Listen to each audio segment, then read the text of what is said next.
सम्मानित साथियों, नमस्ते, सत श्री अकाल, आदाब, जोहार। मैं हूं डॉक्टर जन्मेजय और इतनी दफा आपके समक्ष प्रस्तुत हुआ हूं कि अब ऐसा लगता है कि आपसे गहरा संबंध बन गया, गहरे रिश्तों से जुड़ चुका हूं आपके साथ। जी हां, फिर से मैं उपस्थित हूं अपनी एक नई रचना लेकर के काव्य समंदर के सतह पर। काव्य समंदर के सतह पर उतरने वाली तमाम कविताएं जिंदगी के जड़ों से जुड़ी होती हैं। उन कविताओं के रंगों में हजारों रंग शामिल होते हैं। कभी खुशी है तो कभी गम है, कभी उत्साह है तो कभी उमंग है।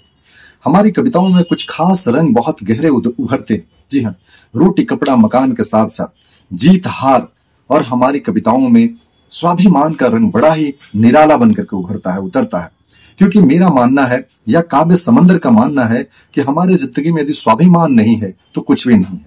किसी के समक्ष गिड़गिड़ाना, किसी के तलबे चाटना, किसी की चाटुकारिता करना, किसी के आगे हाथ फैलाना या कहें कि अपने स्वाभिमान को गिरवी रख करके कुछ भी अर्जित करना अपने जिंदगी में, ये ऐसे लगता है अपने साथ बेईमानी है, अपने साथ धोखेबाजी है, अपने को नीचा दिखाने जैसा है। और स्वाभिमान न रहे, अपनी सोच ही निम्न स्तर की रहेगी तो हम जीत नहीं सकते हैं। तो आज हम ऐसे ही एक स्वाभिमानी व्यक्ति के रंग को, उनके व्यक्तित्व को, उनके इतिहास को पकड़ने की कोशिश करेंगे। उनके जोश, उनके जुनून, उनके निर्भीकता, उनकी निडरता, उनके लेखन, उनके साहित्य, उनके इतिहास बनाने की उस दमखम को आज हम पकड़ने की, महसूस करने की कोशिश करेंगे। जी हाँ, मैं अपनी मूल कविता यानी रचना पर आऊं, आप तक अपनी रचना पहुंचाऊं, उससे पहले मैं आपको एक किताब दिखाना चाहता हूं। ये एक किताब है और किताब का शीर्षक है गुलामगिरी। और ये जो तस्वीर लगी है ये राष्ट्रपिता महामना ज्योतिबा फूले की है। ये ऐसे भारतीयों में शामिल रहे जिन्होंने दमन शोषण के खिलाफ एक प्रखर आवाज बनकर के अपनी पहचान गढ़ी है। ये इन्हें ऐसे नहीं पहचाना जाता है, इन्हें एक साधारण स्त्री को असाधारण स्त्री में तब्दील करने का, एक साधारण निरक्षर स्त्री को भारत की प्रथम शिक्षिका होने का गौरव उन्होंने दिलवाया है। जी हम जब हम इस किताब को याद करते हैं, इस व्यक्तित्व को याद करते हैं, गुलामगिरी को याद करते हैं, महामना ज्योतिबा फूले को याद करते हैं, जो सामाजिक क्रांति के मसाल वाहक के तौर पर जाने जाते हैं, तो लाजमी है कि उनकी धम संगनी सावित्रीबाई फूले, जिन्हें हम माता सावित्रीबाई फूले शिक्षा की देवी कहते हैं, भारत की प्रथम शिक्षिका कहते हैं, उनको याद करना या उनकी याद आना ये बड़ा स्वाभाविक सा हो जाता है। जी हाँ, माता सावित्रीबाई फूले के बारे में कहा जाता है कि जब विवाह करके आई तो निरक्षर थी। जब उन्हें एहसास हुआ कि उन्हें साक्षर बनना चाहिए, उन्होंने ज्योतिबा फूले के जीवन में देखा, एक धम्म संगनी के तौर पर उन्होंने महसूस किया कि शिक्षित होकर के, साक्षर होकर के, पढ़ लिख करके ज्योतिबा फूले के सामाजिक क्रांति को और ज्यादा आगे बढ़ा सकती है, बहुत तेजी से आगे बढ़ा सकती है। तो उन्होंने शिक्षा का दामन थामा और ज्योतिबा फूले ने उन्हें पढ़ने में बहुत मदद की। भारत की प्रथम शिक्षिका होने का जो सफर था वो इतना आसान नहीं था।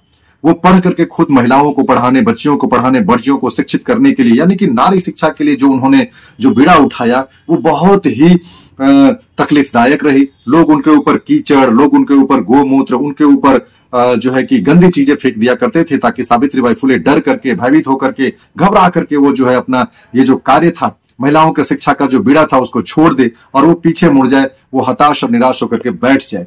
तो ये बड़ी ही कठिन उनकी यात्रा रही। इस यात्रा की कहानी जन जन तक पहुंचनी चाहिए। एक कविता के माध्यम से इतने बड़े विरासतपूर्ण, इतने बड़े वैभवशाली, इतने बड़े व्यक्तित्व को समेट पाना ये आसान तो नहीं है, लेकिन मैं एक छोटी सी कोशिश करता हूं, क्योंकि मैं माता सावित्रीबाई फूले को दिल से नमन करता हूं, उनसे गहरा जुड़ाव महसूस करता हूं।